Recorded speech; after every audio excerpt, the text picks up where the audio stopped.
Day 19. John Fairfax. The man who rode the oceans. The Atlantic Ocean is a vast, shifting wilderness sits, moods changing from glassy calm to roaring chaos in a heartbeat.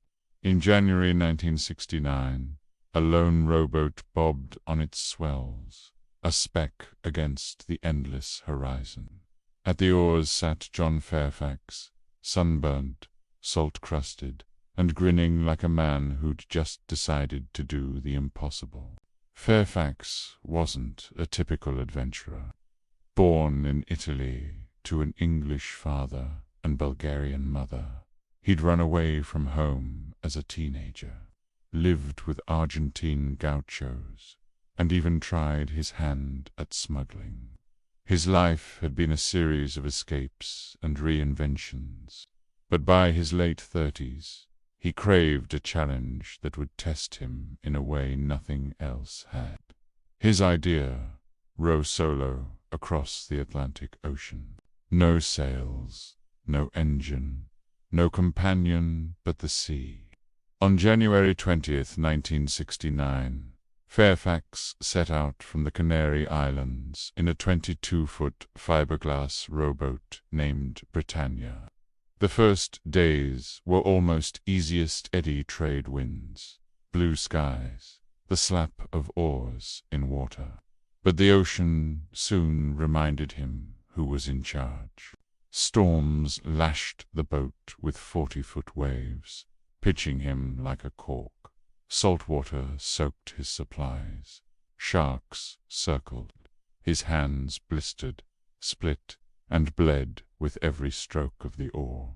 Sunburn turned his skin to leather, and yet each morning he rose, set his back to the oars, and pulled. Fairfax developed a rhythm: row for hours, rest, repair gear, eat meager meals of canned food and desalinated water, then row again.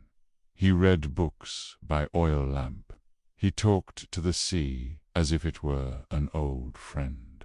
Loneliness was his greatest adversary. Weeks passed without sight of another human being. One day, a passing freighter spotted him and offered to take him aboard. Fairfax laughed and waved them off. "I'm busy," he shouted. "I'm going to New York." After 180 days and 5,000 miles, Fairfax reached Hollywood Beach, Florida. In July 1969, the same week that Neil Armstrong walked on the moon, crowds gathered to greet him, baffled and inspired in equal measure.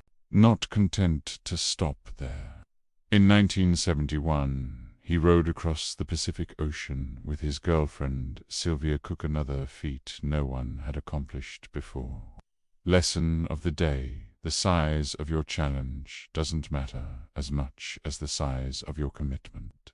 John Fairfax's journey is a reminder that impossible goals are conquered one stroke at a time, and that persistence can carry you across any ocean.